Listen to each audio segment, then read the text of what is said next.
I know within 30 seconds of someone going, I go, what's your company called? And I pull it up on Company's House, and I know if there's a director's loan account, or I suspect, right? Mm-hmm.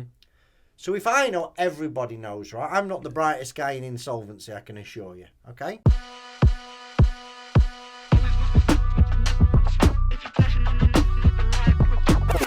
Welcome back to another episode of RecTalk. I'm your host, Nitin Sharma, the founder, CEO, and all the rest of it of RecTools.io. You know RecTools by now. It's the largest whole-of-market directory of recruitment suppliers into your recruitment business or your talent acquisition team. Thank you for tuning in once again. RecTalk, because of you guys liking, sharing, subscribing, and all the things that you guys do, is officially the largest podcasting channel on YouTube within the recruitment space, and also is a top 15% Spotify podcast. So thank you for that. My guest today, if you recognise him, it's probably not a good thing, but it's someone who I was really keen to get on. Didn't think I could make it happen, and I'm glad that he's made the journey down to Coventry today. It's Chris Worden from Director First. You'll know him from YouTube videos and blogs and things like that. If you've been in the unfortunate situation where you're looking at a business insolvency and worried about things like HMRC bills or corporation tax bills or your PAYE bills or bounce back loans and all the rest of it. So, Chris, first of all, mate, really appreciate you making the journey down. You're welcome, mate. Thanks for asking me. No, mate, honestly, real pleasure. I'm really looking forward to kind of digging into this one. So let's start by just give us a bit of background about kind of, for those who don't know who you are, what is Director First? What do you guys do? What's your background? And kind of we'll move out from there. Cool. So I have been for many, many years now, I've been supporting UK directors with business rescue, turnaround, insolvency. Director First Insolvency is a advisory for UK directors who are facing financial difficulties, and we get hundreds and hundreds of inquiries every month. Some of them will be, I can't pay my VAT and my corporation tax. We're getting a bit of creditor pressure, and we just assist them in what they can do and what they can't do. And obviously, in amongst all those inquiries, we have business owners that have to restructure, that have to start again.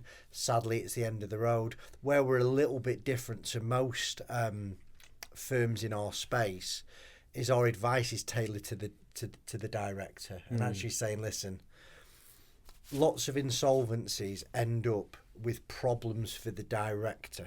And it's because the director doesn't know what questions to ask. Mm-hmm. So that's or almost what path they're being led down, right? Because in that mind, at that point, they're still in the mindset of either business rescue or, I've got to put the people first, or my creditors first, or my customers first. Mm-hmm. Whereas actually, what ends up happening then is that they end up taking the brunt of things that, that could have maybe been turned around or written off or whatever. Yeah. I mean, we've been very disruptive in this space, and I think there are a few businesses that copy a little bit about what I do now, and you know what, I'm cool with that, because there needs to be more people out there to advise directors of what they can and can't do, because it is a minefield. UK insolvency, if you do it wrong, it can cost you everything. It can cost you your home. It can cost you your sanity, your peace of mind. Yeah, your marriage. All sorts, and people don't realise is once they've made that decision and they've signed on that dotted line and they've appointed a liquidator, it's almost impossible to get rid of them. It's a massive decision. So, and I fell into this. If you want me to tell you a bit about how I got here, because I didn't go to university to study insolvency. I'm not an accountant that had a change of heart. I'm from a council estate in the north of England. And what happened with me, I've been, I've run my own businesses for years and years, and I found myself staring insolvency in the face probably about 10 years ago now. And I had a good little business. I wasn't I was no Alan Sugar, but I had a good business that made money. Yeah. I employed friends, family, and we were going great guns. And what happened was the government changed the goalposts on this. It was to do with renewable energy. And overnight, our business model collapsed. And we had to give back deposits. We had quite a large amount of orders that cancelled. And we'd have actually got through that.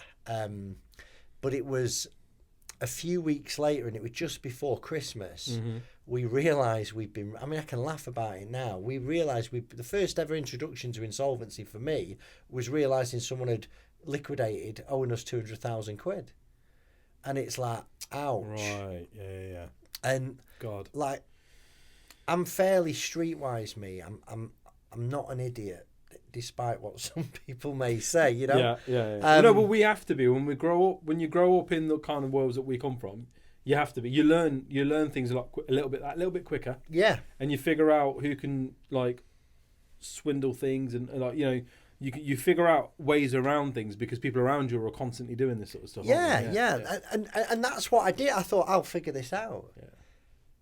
And I went out there and I like anything in life, I'm like, I'll figure this out. I'll get through it.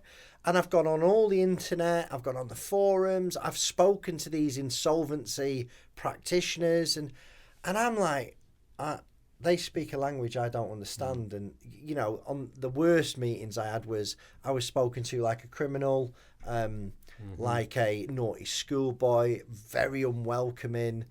And you know what? Looking back, there was a couple that they just weren't telling me everything. I now know all the tricks. I know where the pitfalls are.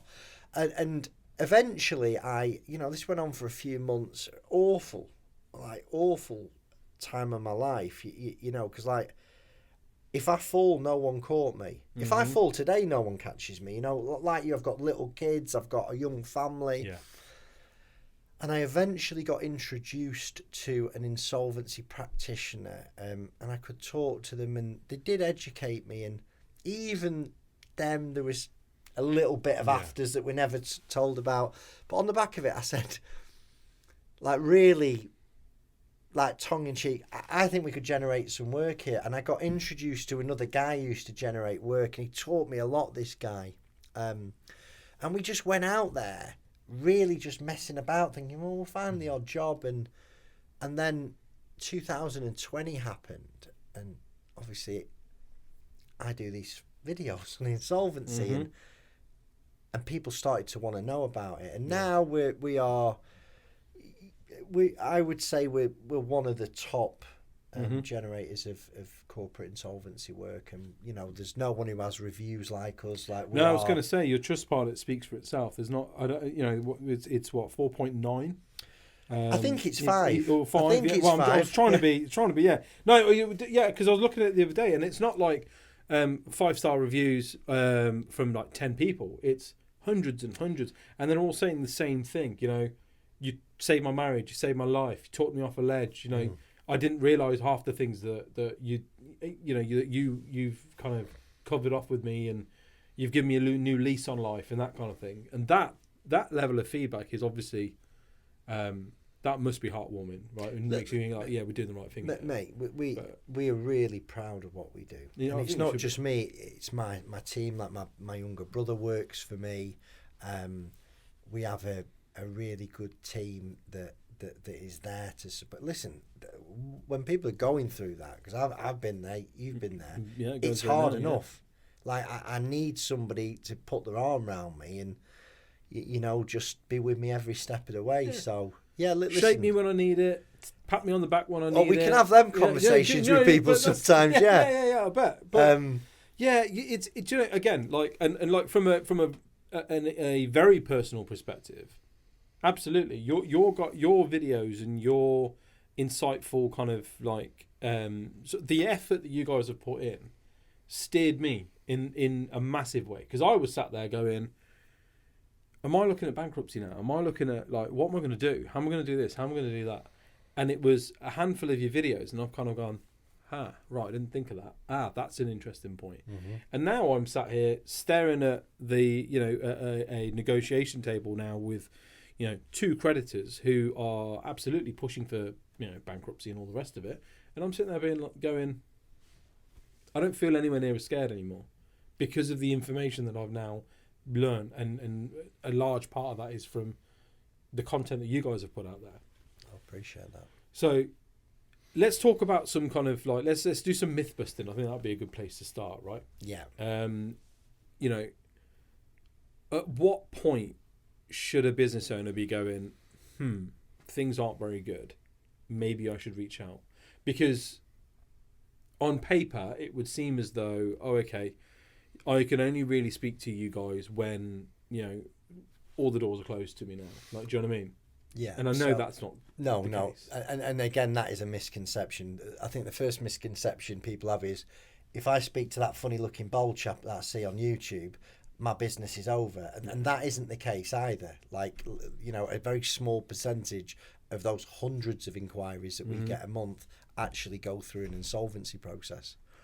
But I want to go a step back, really, is people have got to have accurate information. They've got to have accurate financial information so they can make better decisions. And with the softwares that are available today, QuickBooks Zero are the easiest ones, I think. There's no reason why you're not having a set of management accounts on a monthly basis, or if not a monthly, at least a quarterly basis, that's telling you where your business is at. Whether you're a one-man band plumber or, I see really big businesses that don't have a grip on these financials. But when you start to struggle to pay your bills on time, something's happening. Insolvency is defined that there are 3 tests. One, the cash flow test is, can you pay your debts on time? If you're in a time to pay arrangement with HMRC, you're insolvent on a cash flow basis. Yeah. That isn't in itself a reason to close the door, because it might be, I fell behind on this VAT payment because I've not been paid there, or I had a big unforeseen expense and I've got a big job starting down the line. Yeah, and it's almost better to have a time to pay with someone like the VAT man than it is to have with an external creditor, because of kind of how it's looked upon, right? Yeah, the HMRC, they're too easy not to pay. Yeah, that's the problem, I think. It is okay, VAT quarter comes in, I just can't pay that. Yeah. I'll deal with it next. And it's almost month. like they've heard it that many times. They're like, okay, and how long would you like to... Exactly, but I don't even think they'll... sometimes they won't even ring you, and it's like, when the what's hitting the fan... You can swear, by the way. Okay, cool. When the shit's hitting the fan, it's like, right, I've got to pay this. People just, the paying who screams loudest, and the revenue don't. No. HMRC don't scream loud until they do. And generally, you're 3 VAT quarters behind. You've not paid your POE. You've not paid your corporate. I'll tell you a funny story about... this is how clueless I was about this stuff when I had my business that went into insolvency. And again, I feel like I want to defend myself. It's like it were a change of goalposts from the government. I owed a corporation tax bill, and I owed some VAT, and I was in dispute with the supplier. The businesses fail. Yeah, I get it. It doesn't matter whether that was the case or whether it was actually I hired some shit people, or actually I just couldn't be asked anymore. I wasn't very good at sales, whatever it might be. The fact is, businesses fail. That's not a reflection on... Yeah, most do. It's not a reflection on somebody. And how many successful business owners now, well, depending on how you define success anyway, but how many of those have had previously failed businesses? I just want people to see how clueless... So I owed the revenue. And one day they turned up at our office, and our office was on the first floor of this barn conversion. Very nice. Now, anyone with a brain would ring the HMRC and talk to them. I was that scared of them. Do you know what I did? You did. I got a lock put on the so they just couldn't come in. I thought, that'll sort it. And that's where I was at. That's upbringing again, though, isn't it? Look, I grew up in Coventry, in a bad part of Coventry, right? I grew up with kind of bailiffs on the street and that kind of thing.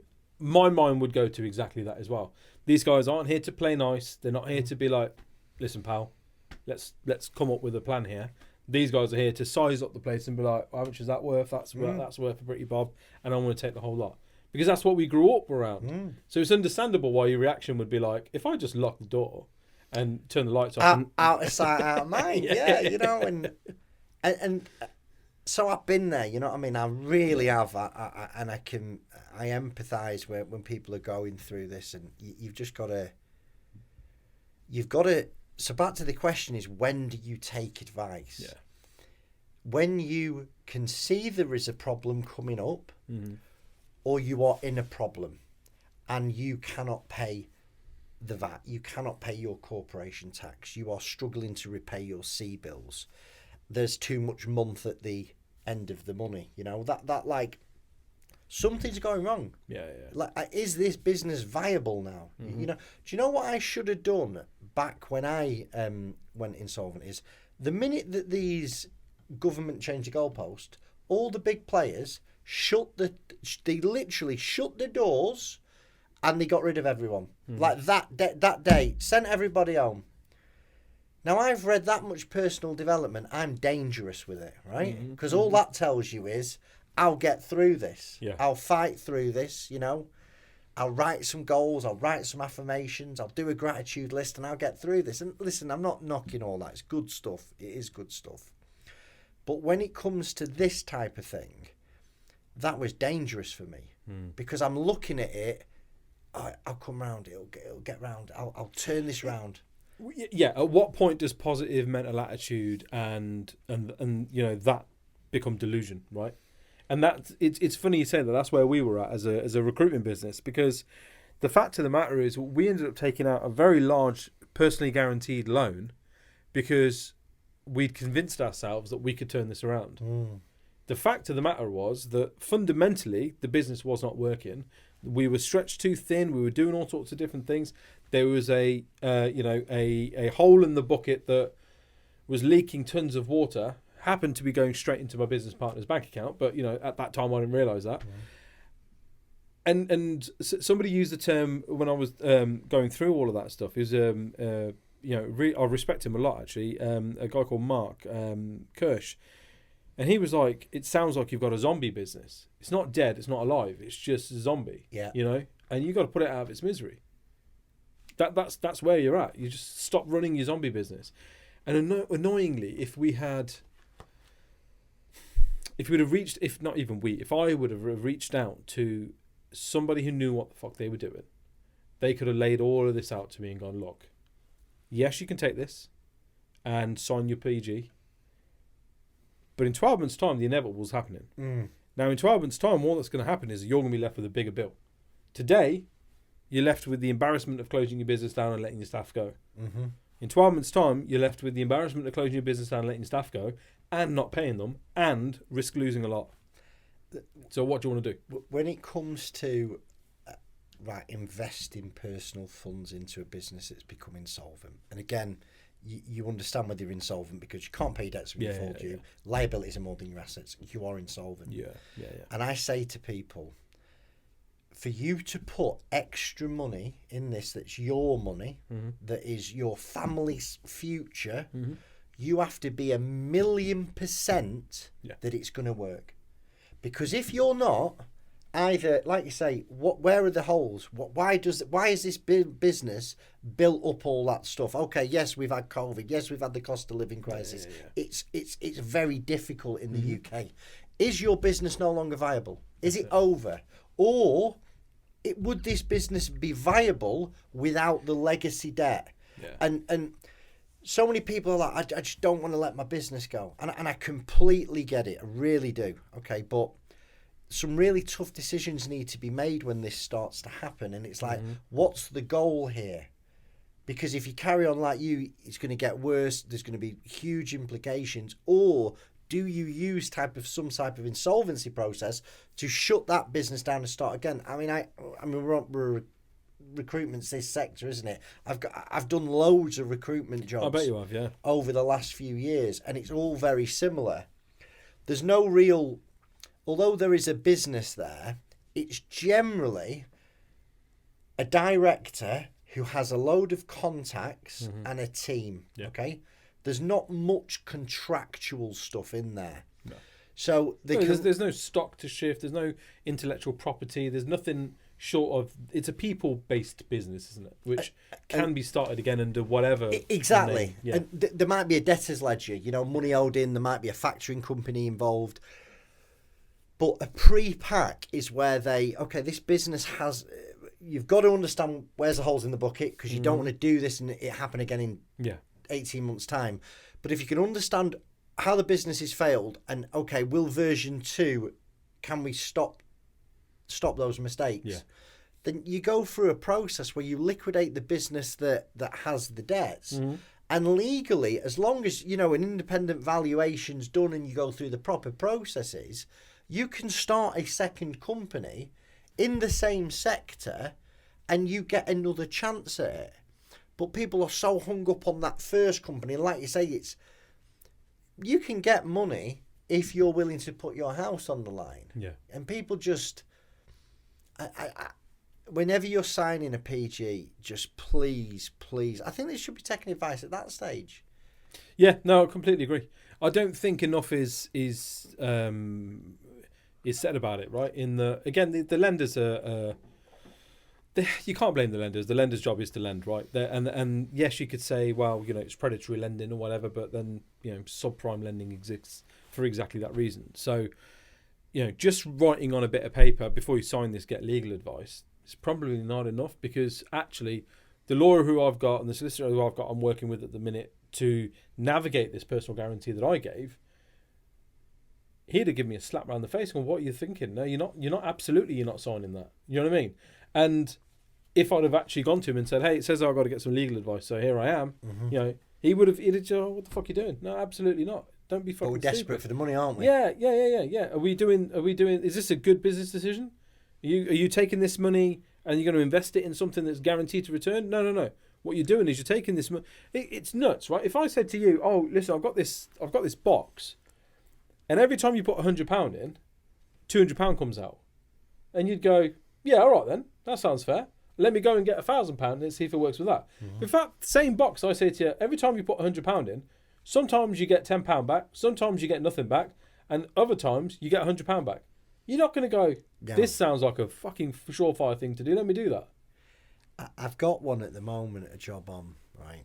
And I'm not going to name the factoring company, right? So this guy's desperate for Christmas, cash before Christmas. He signed up with a factoring company as a charge against the company, but he needs to go through a process. He should have never... I don't know how he's passed their underwriting. Anyway, so one of the things that you'll do quite regularly with recruitment companies is you'll change the factor. So you're putting the new factor in who will help collect out that ledger, and they will fund Newco. So I said, send me the agreement. And there's a guy that I've used, done it for years and years. I said, have a look at that for me. He's come back, he says, Chris, I can't do anything with that.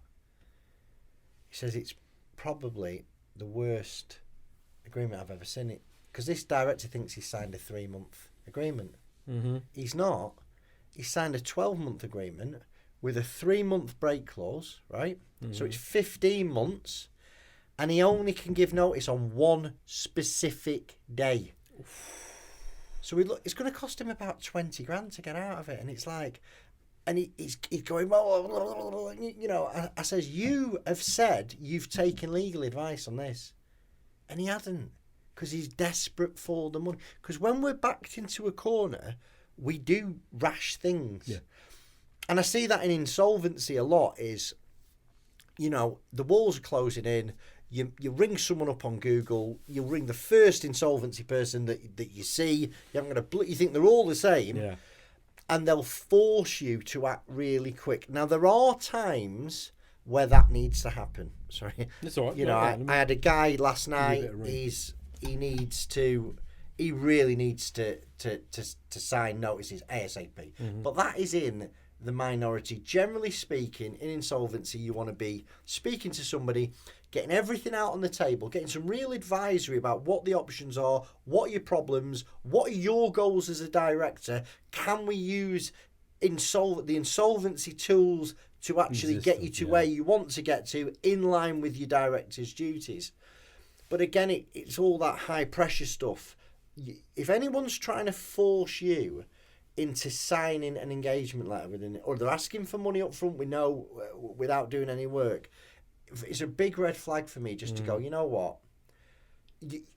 Big decision. You have to get more than one opinion. Yeah. If someone rings me... You get more than one quote on your bathroom. Of course you would. You get more than one quote for a new boiler.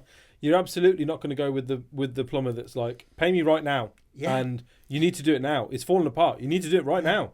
The deal's on the line till 5 o'clock tonight. Yeah, I've got the boiler on the van. I'll do it now for you. Yeah. Like, that's not the guy you want to go with. But in business, we're like... I think people are so scared about going in the confession box. Yeah. And it's like, I've done this a long time. I've spoken to thousands of directors. And it's all the same stuff in it. Yeah. Not many set out to intend to do this. No. It's like they've gone out with the best intentions of the world. We spoke about it before, don't we? Most business owners, and I was one of those business owners, I didn't know how to run a business. Yeah. I was all right at what I did, the getting, the working, but HR, accounting, VAT, a VAT bill would come, I go, oh, another one. Yeah. I just paid this. You keep coming back. Yeah. Corporation tax, what do you mean? Yeah. I haven't made a profit. There's no money in the bank. And it's basic things like, if you have a service and you bill £1,000 plus VAT, the £200 that you have isn't yours. It needs to be put somewhere separate. And that's why I like Starling. I like Starling because you can. What I don't like about Starling is there's only one. You can't have other people accessing it. So, but what I do like is you can open a space up, and you get paid £1,000. You fire £200 into your VAT account, and of the £1,000 left, depending on what your business is like, gets advice of your accountant. But if you was to put £200 of that £1,000 into a tax account, you now know you've got £800 to play with, right? Because that other stuff isn't yours. Yeah. And it's the most basic thing that you can be doing to safeguard your business and, make sure you don't get any surprises. It's funny you say that, yeah. As a recruitment business, we used to do that, right? So when it was just the two of us, we did exactly that. We used an incubator company who used to do our factoring as well, called 3R Finance, and 3R would have they would pay us margin only for starters, which was great, which meant that we would only ever spend what was ours.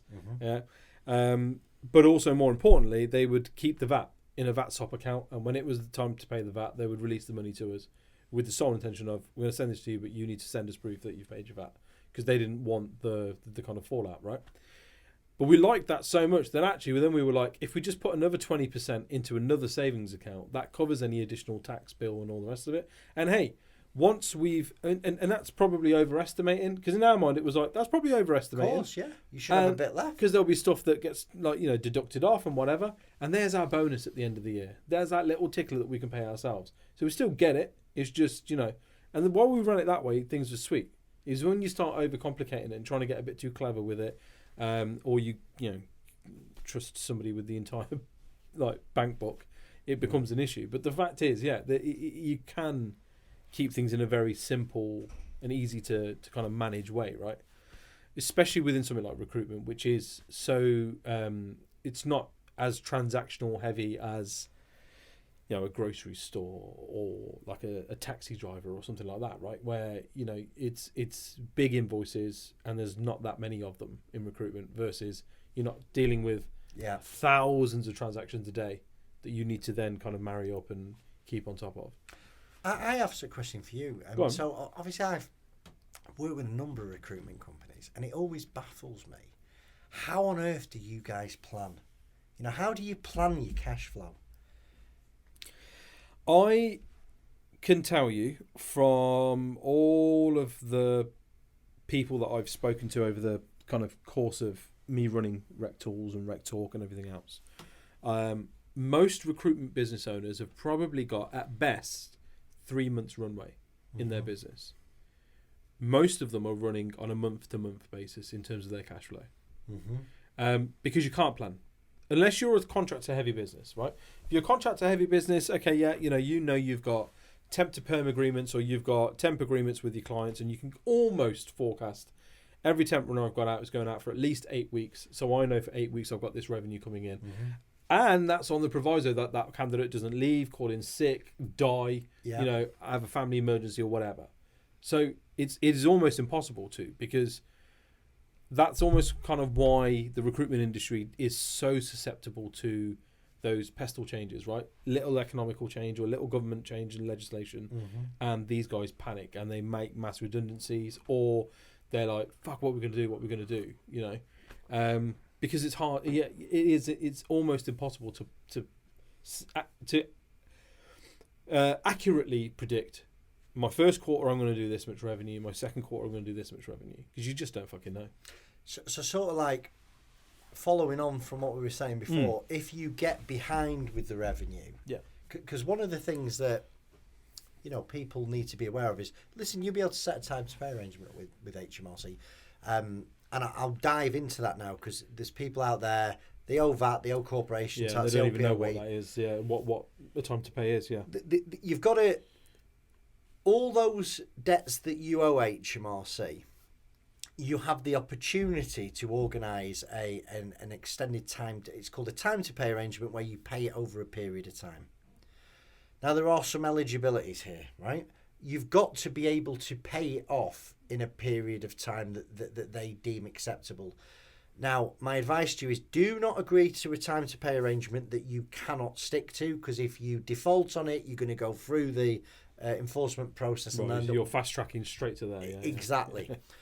If you've got a good compliance history, so your returns are on time, you've been going years and years, and for whatever reason you are behind, you can, in certain circumstances, get 3 years. In certain circumstances. If your compliance history is shocking, you don't put your returns in time, you've never paid a jot, you're not getting 3 years. They're going to want it in 6 months. Now, I think as a bare minimum, you'll always get 12 months. So, the question is, can I pay this over 12 months? If you can't, you need an insolvency advisor. You really need to look at your options.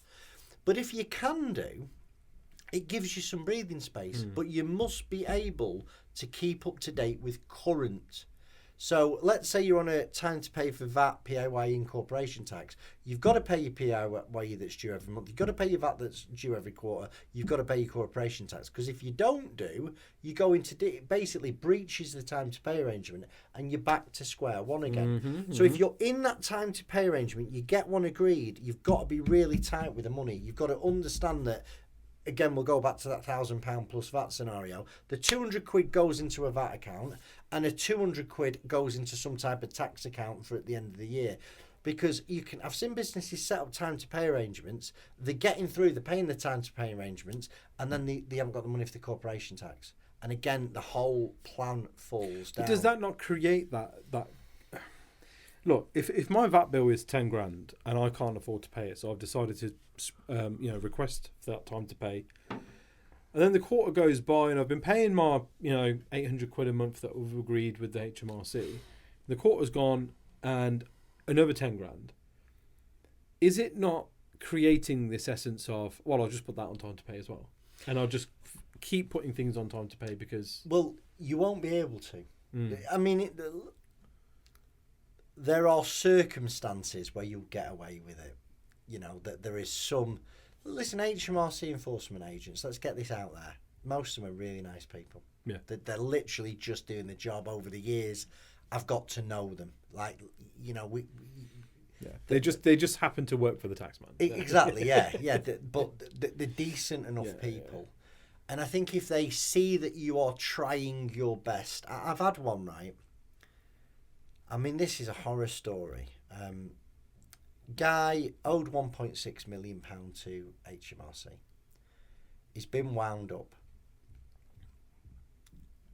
He's got no hope of rescue. We got the call very late. We had a top insolvency lawyer speak to the HMRC, and they've just said no. Just said, we're getting this business is getting wound up. They wouldn't entertain a CVA, which is a company voluntary arrangement where you pay your debts over a period of time. Yeah. The HMRC enforcement agent had said to him, if you'd have rang, this guy could have put £500,000 down in 60 days because he had a lot of assets in his business. You know, wrongly, he'd basically used the HMRC money to pay down all the debt on his assets. And he could have refinanced the assets and got £500,000 to them in 60 days and pay the rest over 2 years. And he said no. They said no. You know, if you're that person who thinks, I'll deal with it next month, I'll deal with it next quarter. Get a lock installed. You're running you're running out of road. Yeah. If you speak to HMRC early and you tell them what's going on, you'll get a deal done. You will get a deal done. Now, if you're scared of speaking to the HMRC, speak to somebody like me, you know, give you a bit of guide. I mean, we do loads of free guidance on how to deal with HMRC. If you go into them with a plan, maybe a cash flow, really impress them and go, I've done a cash flow projection, because most people don't. And go, I know I'm behind on this one and I know I'm behind on that one. I'm fully up to date with my returns. This is my proposal to get this paid. Yeah. If it's a sensible proposal, you'll get a deal. It's almost treating it's treating them like you would any other creditor, right? You've got a business loan and you're 3 months behind on that. Well, you're not just going to not answer the phone to them. You're going to go to them with a, listen, all I can afford at the minute for the next 6 months is interest only. So I propose I do that, and then I catch up. By this point, you'll be square again. You know what I mean? I have an analogy. In a past life, I used to be a bit of a party animal, right? So on a Friday night, I'd go out for a pint at tea time. And as long as I saw, it was never a pint at tea time, but if I checked in with my missus on the hour every hour and I rolled home at whatever time it was, the consequences of that were much less than if I went out for a pint at tea time, dodged all the calls and rolled in at 3 a.m, right? You've just got to talk to people, you know, let them know where you're at. They're not to be scared, really HMRC. You've just got to be able to speak to them. Don't be worried about it. Where do you think that fear of speaking to people like the HMRC comes from? Do you think it is a, an anxiety of they're going to mark me down as this person's a shit business owner, and you know what I mean? They're going to hold this against me in some sort of permanent record on my director file. Do you know what I mean? Is it that? Do you think? Well, I would think. I mean, listen, we don't like authority, do we? No. Most of us don't. No. You know. Yeah. Which is why we end up working for ourselves. Yeah. I am unemployable, mate. Yeah, you know, same. Yeah. So I think it's quite deep rooted, isn't it? I mean, here's the. If you hear a bad story about an HMRC, and I've got, I could talk to you all day about horror stories, right? But that horror story ended up as a horror story because the director buried the head in the sand. Yeah. There's not enough people saying, you know what, I spoke to them and they were all right. Yeah. Because that's not newsworthy, is it? No. No. I will guarantee you, if you pick the phone up to the HMRC, you will be surprised. Yeah. You will be. It's the fear of picking the phone up to them. Again. Yeah, it's funny because there's like commercial lenders and business lenders that do VAT loans. I hate them. Yeah, and in my head, I'm thinking, hang on a minute. If the HMRC can give you up to 3 years worth of grace, but realistically on average 12 months, the fuck do you need to take out a loan for? Well, them VAT loans, you're PGing them as well. I mean, who in the right... that, for me, if you are considering a VAT loan, stop. Yeah. Because... Yeah. I'm glad I brought that up then. Why are you behind on the VAT? Okay, what is the reason? And again... For you to put your family's home on the line for a VAT payment, you need to be absolutely certain that this ship is getting back on track. And I've seen it. I've had cases where directors don't understand what options they've got. They don't. With HMRC, you've just got to keep them in the loop. And I'm not telling people not to pay HMRC. It's not what I'm saying here, right? If you are struggling to pay HMRC, that's when you take advice, Because they're ultimately, the revenue are the number one issuer of winding up petitions. Mm-hmm. They're the ones that are coming down on you. And I've seen... I mean, I was on the phone to a lady this morning on the way down. She's a contractor and she's being wound up for 65 grand. Now, listen, 65 grand's a lot of money to me. I'm sure it is to you. But you know what? To the revenue, they never used to wind people up for 65 grand. No. They really... there were a time, and I'm sure I'll be corrected on this, but in my view, if you were less than 100 grand, you didn't really have a... Eventually, it would come on top, but you had a bit of breathing space. So there's definitely a change in attitude from HMRC, and I've seen that over this last 12 to 18 months where... Because I would imagine they're skint. Yeah. You know, at COVID, they were saying, don't pay us, don't worry about it. Don't worry about it. We'll deal with it down the line. Yeah. And guess what? Time's up. Here we go. Yeah. It's interesting, isn't it? So in terms of then things like lending and sort of negotiating with creditors and stuff like that, what's the best way to do that you guys have found? Is it better to go through a specialist, or, you know, like say for example, you know, we've got the VAT man and we know, they can be navigated. But if I'm sat there with a loan, a C-bills, or a bounce back, or God forbid a PG with one of the more predatory lenders, what's the way to negotiate with them? Well, let's pull them apart. Right? Yeah. Bounce back loans. Let's talk about it. Everyone's got a bounce back loan. Okay. Yeah. If you've got limited business that qualified for a bounce back loan and you didn't take one, then you missed out. Yeah. It was cheap money. Cheap money. So you've not bounced back. We're in January 2025. Let's go through the official options. Can't pay. You got pay as you grow. Okay. Yeah. Pay as you grow is where you go on your banking app or your banking website, and you, first of all, you can restructure the loan from 6 years to 10 years. Okay. Yeah. That'll bring your payments down by almost half. Obviously, all these pay as you grow options, they increase your overall debt, but it's peanuts, 2.5%. So that's option one. Option two is you have an interest. You literally can take a payment break for 6 months. So that's option two. A lot of people took that. Option three is you can go on interest only with the bounce back loan for 6 months at a time, and you can use that for 3 times during the term of the loan. There are lots of people who have exhausted all this, and they're like, I don't know what to do. Yeah.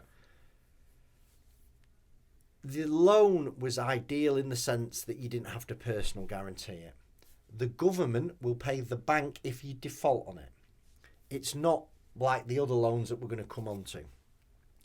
So if you can't pay it, you can't pay it. Yeah. Like literally you speak to the bank and you say, listen, I can't pay this. I can't pay this. And there's very little they can do about it.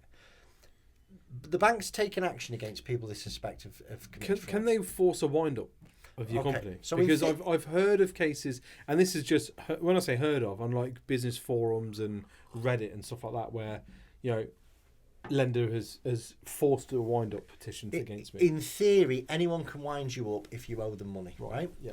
The only time that banks are winding up businesses right now who've took bounce back loans is if they suspect that business has committed fraud. Right. Okay. Yeah. Now I believe, and it's again an opinion here, something's like the zombie company analogy. Yeah. There's thousands of them that don't have the money to liquidate. Yeah. Like they're going to be charged $5,000 to liquidate a business. Yeah. They haven't got $5,000. They can't feed the bloody kids. Never mind fork out $5,000 to liquidate just to business. Pay for that. Yeah. So there's zombie companies that really need putting out the misery. And by the way, I want to put this out there. If anybody is telling you to strike a company off with a bounce back loan, do not listen to them. Right? That is not an option. It is not an option. You can't. Yeah. Now the banks eventually, I believe, will have to start winding up these companies at scale because they've got to be put out of the misery. But if you can't pay your bounce back loan, and you speak to the bank, you won't believe how nice they are. Like literally, that's another thing. Oh, I don't want to speak to my bank because I'm scared. Yeah. If you tell them what's going on, they'll go for it. Well, what can you afford to pay? Now, some people who want to pay it back, they could offer a tenner a month, and the bank would have to accept it. Okay. Now it's just ongoing and ongoing and ongoing, but they'll accept a tenner a month. If you cannot afford to pay anything back, you will go into default after 3 months, and the bank will give the debt to a company like Zinc Group or Moorcroft, or and these, you know, would normally scare the life out of a director. Oh my gosh, I'm being pursued by debt collection companies. But all they can do is ring you, write to you, and email you. And when you speak to these people, they're really nice. You will get a deal. Either you'll get a deal with them and pay them a nominal amount over a period of time, or you might just say, listen, I can't pay anything. And if you do, if this is affecting your mental well-being, and I know it is for a lot of people because it did for me, they will take a real step back and leave you alone. And you can ask them to stop interest. Because when the company... Now, most people don't know this, but once the loan's gone into default, and I think it's 3 to 12 months, the bank have probably got the money back off the government, but they've not told you. So this is just So don't, with bounce back loans, if you've took it in the right manner, right? If you spent it in the right manner, I don't need to worry about it. I really don't, you know. That's where the issue is, isn't it? Because you had a lot of people who had kind of dormant businesses, you know, claimed the full 50k that they could do, and then went and bought a car or a flat out in Spain or something like that with it, and then now they're like, okay, if there's an audit trail of that money, because it would have been paid into your business account. Now, if the audit trail shows that, okay, you bought some stock, or you know, you invested it in marketing, and then you bought a bit of data here, and then you know you put it here, and then you bought this, and you helped your recruitment business with it, and then eventually things have come to an end. Fair, right? Fair. But if it's, hang on a minute, October 1st you got the 50k paid in, and October 7th you're at the Ferrari dealership putting a 50k deposit down. Yeah, that's a bit of a you're in trouble. And what people, I mean, you know, you hear it all the time, don't you? Yeah, but me, because people will ring me and they'll tell me, and I say, listen, I don't judge, just tell me what's going on. Yeah. And they'll tell me, and I say, mate, I can't help you. I says, I cannot help you. He says, well, I've been told that if I liquidate with this company, it'll go away. I'll do that. I says, yeah. I says, listen, well, why am I not taking your money? Yeah. I says, this is what's going to happen. You're going to go into insolvency, you're going to trigger an investigation, and you're in trouble. Now, my advice to him is just pay the bloody loan back. Just pay it back, because you've got headaches coming down the line. Yeah. So, if you've been honest with it, I mean, I want to dive into something. We spoke about it while we were grabbing a brew. And it's about people who took loans, bounce back loans, and they used it personally. Yes. Right? So for a bit of context with that then, so I explicitly remember the government talking about the bounce back loans and implying that because directors didn't fall under the furlough thing, and there was that big push about directors kind of falling through the cracks, the implication was that, yes, Mr. and Mrs. Business Owner, you may use this money to top up your living expenses and to survive during this pandemic. Yeah. So you could use that bounce back loan for the benefit of the business, okay? Right. Now, if you are a small business and you need to pay your mortgage and feed your kids, for me... That's the benefit of my business. That is the benefit of the business, right? Okay, so the way you take money out of your business is the key here. So you can take salary, drawings in anticipation of dividends, or a combination of the two, okay? Most directors will go, right, I've been invited to take £1,000 a month there or thereabouts. The rest I'll top it up with dividends. Now, mistake one, it's not a dividend yet. You're taking a draw in anticipation of profits at the end of the year, which can be declared as dividends. Now, if you've taken your bounce back loan in line with the year's previous salary, you've got no issues, no problem, right? I've always paid myself this much, and therefore I use that money to Here's continue. the problem, though, right? I said salary. Salary's through the payroll. Now, if a typical director, they take £1,000 a month salary, they take £3,000 a month as a drawing And at the end of the year, they hope they've made a profit. They'll declare a dividend. Okay. What happened for a lot of people is their revenues dropped after 2020. Okay. Some revenues fell off a cliff and never returned. Yeah. But that director has continued to take $4,000 a month, $3,000 a month of it as a drawing, right? They go and do their accounts at the end of the year and they've not made any profit. And if they've not made a profit, they can't take a dividend because a dividend is paid out of profits, right?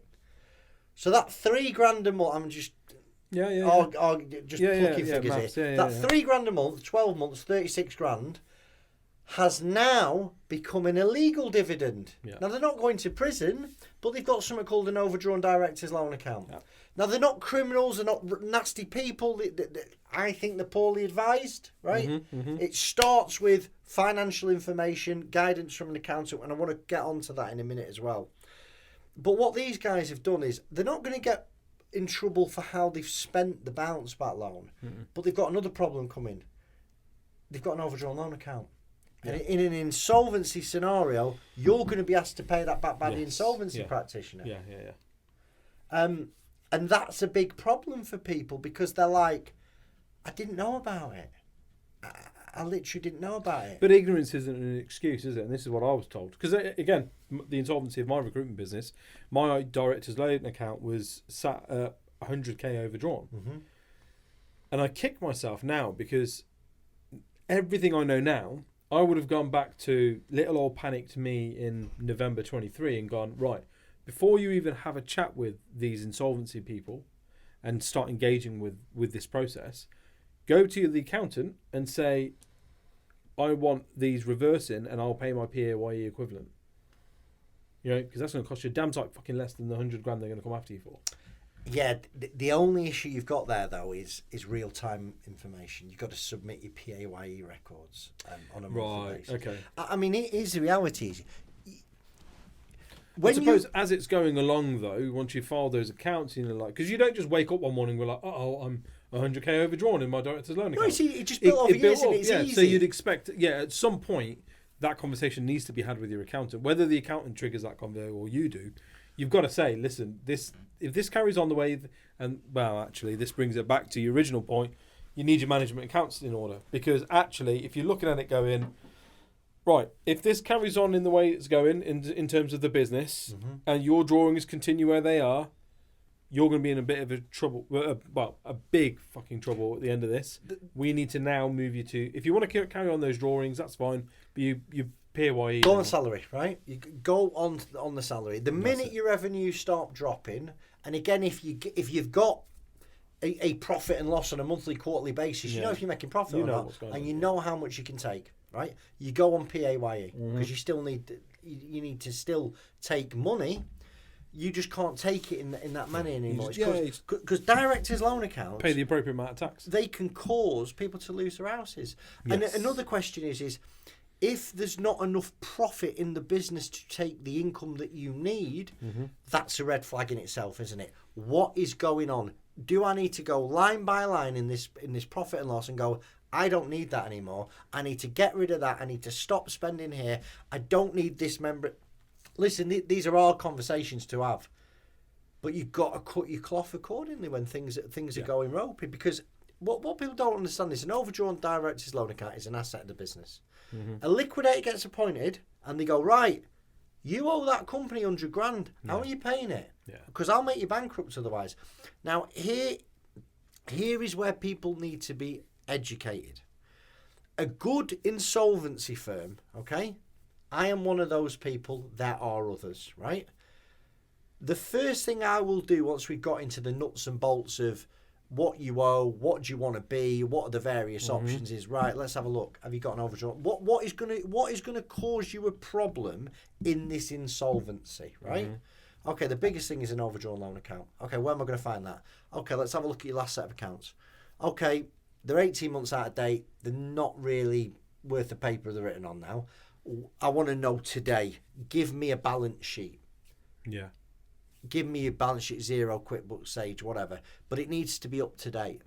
Now, if you haven't got zero QuickBooks or, whatever, we have to go back to your last set of accounts and go, right, well, my overdrawn director's loan account was 15 grand at that point. But I've been insolvent since that point. Mm-hmm. So how much drawings have I taken out of the business since those last set of accounts? So let's say they've took 25 grand and, 12 of it is through the payroll.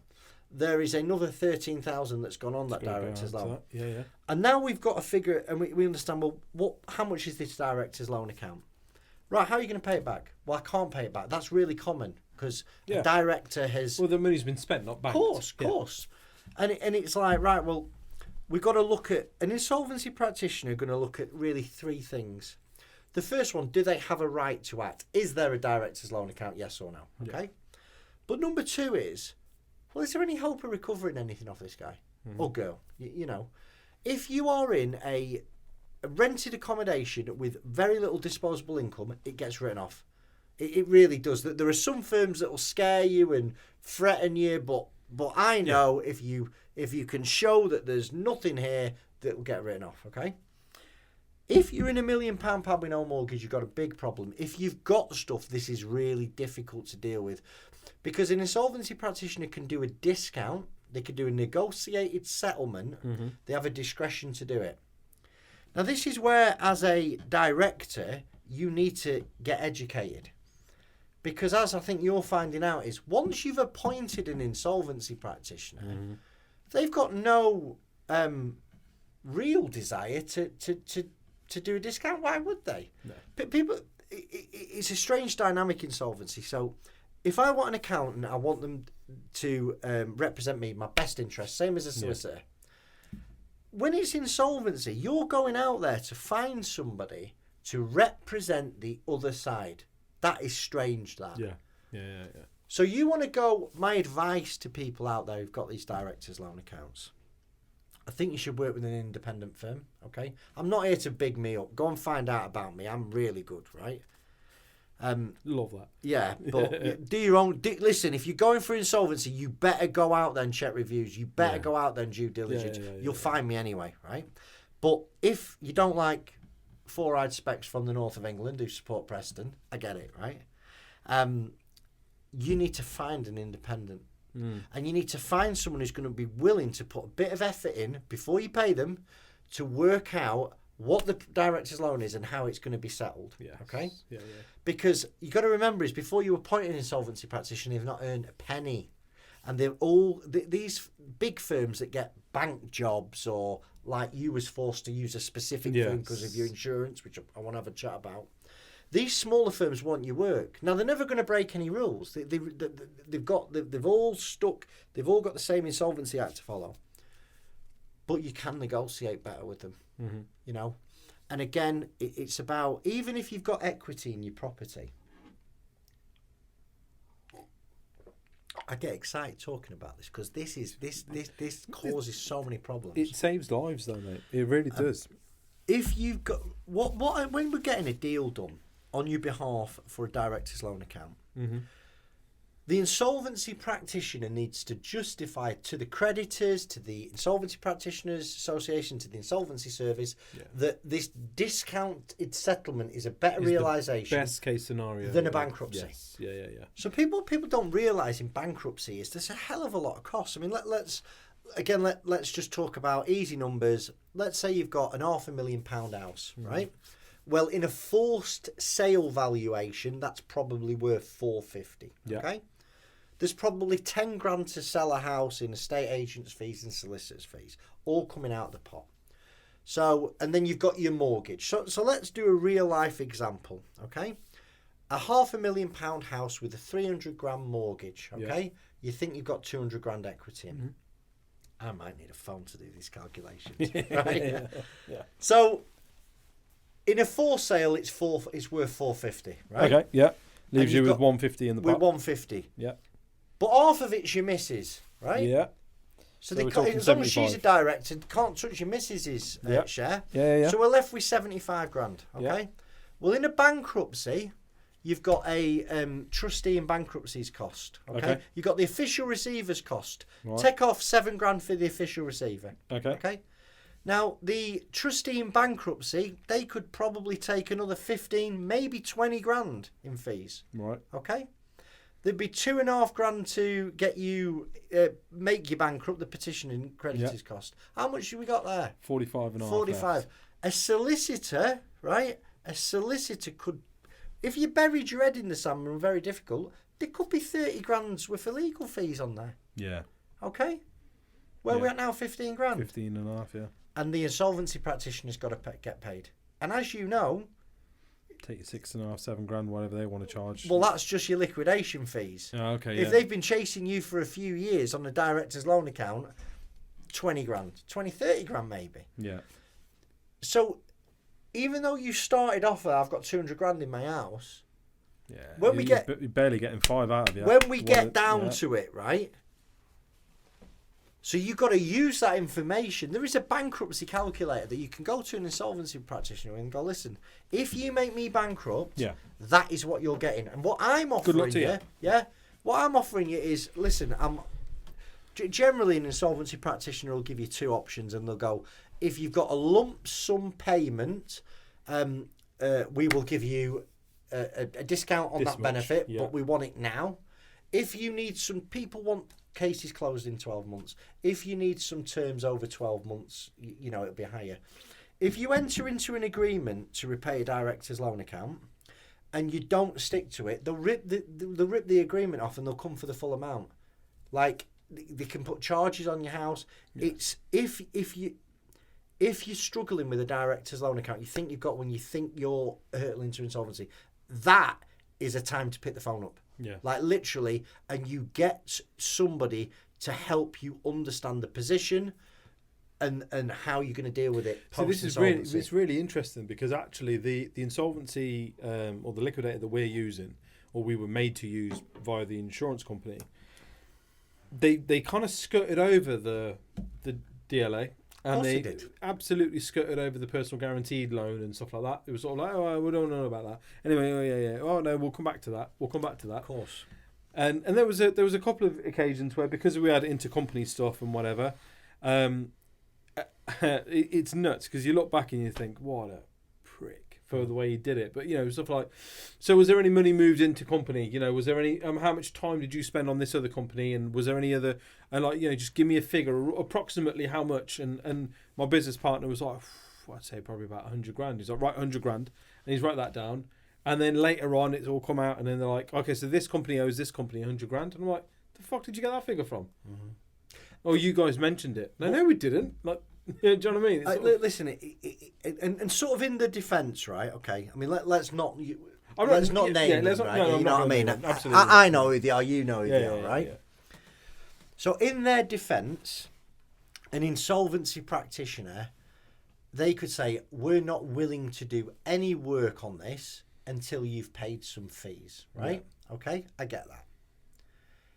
But if that's the position of the insolvency practitioner you're speaking to, I would suggest you find someone else. Yeah. Because what I do is I go, right, let's get... I mean, I used to lose jobs, right, because they've been quoted 5 grand. Mm-hmm, mm-hmm. And actually, people go, what's the cost to liquidate? Okay, well, you liquidate 5 grand. That's not the important thing. It really isn't. Yeah. I said at the start, the problem is people don't know what questions to ask. It's like, what's the cost? Shouldn't even come into this at this point. Not if you. I mean, listen. If you've got, like I say, you've not got a pot of piss in or a windows to throw it out of, right? Yeah, listen. Go out there, get the cheapest liquidator, right? Okay. If you've got something to lose, mm-hmm. you are not. The cost of the insolvency is not the important thing. That's not going to be the thing that makes or breaks anything. Because I know firms who know when there's a director's loan account, because we all know, I know within 30 seconds of someone going, I go, what's your company called? And I pull it up on company's house, and I know if there's a director's loan account, or I suspect, right? Mm-hmm. So if I know, everybody knows, right? I'm not the brightest guy in insolvency, I can assure you, okay?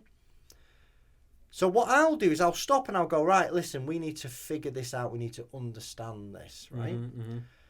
And by the time you make it, when I ask for some money, right, you're going to understand your problem, the solution, if there is one, Mm-hmm. and how much everything's going to cost you.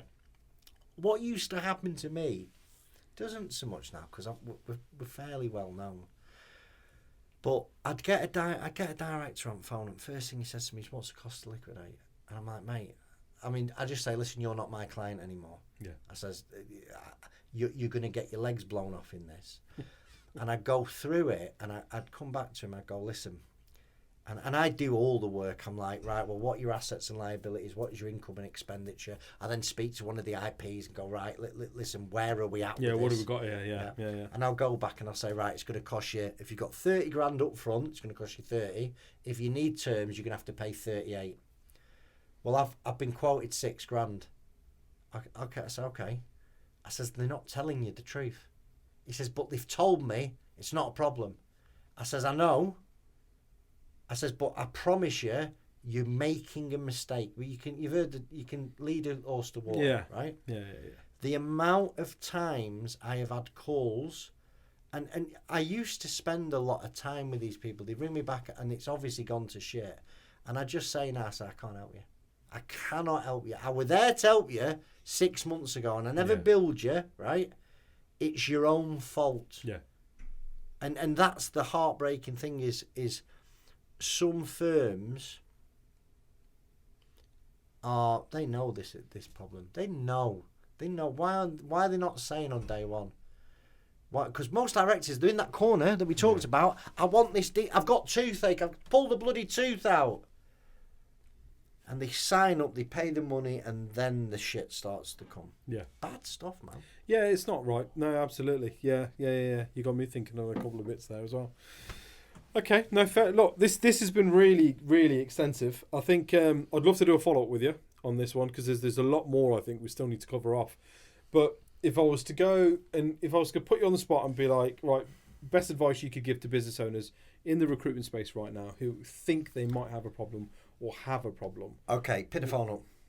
Pick the phone up. Director first. We offer free, independent, impartial advice. If you don't like me, pick the phone up to someone else. but like, check the reviews out. There are some firms like me that have got lots of good reviews. Yeah. And have an honest conversation with what the problems are, but also what you're worried about. Yeah. Because people think that the insolvency practitioner won't. They're like bloodhounds. They're there to find problems. If there's anything you're unsure of, anything that you're worried about, it needs to come out up front before you make a decision. And most people, it's not as bad as they think. It's like in 99% of cases, it's not as bad as you think. But just take it. If there's anything I've said that's resonated with you've got a problem. Yeah. You've got a problem.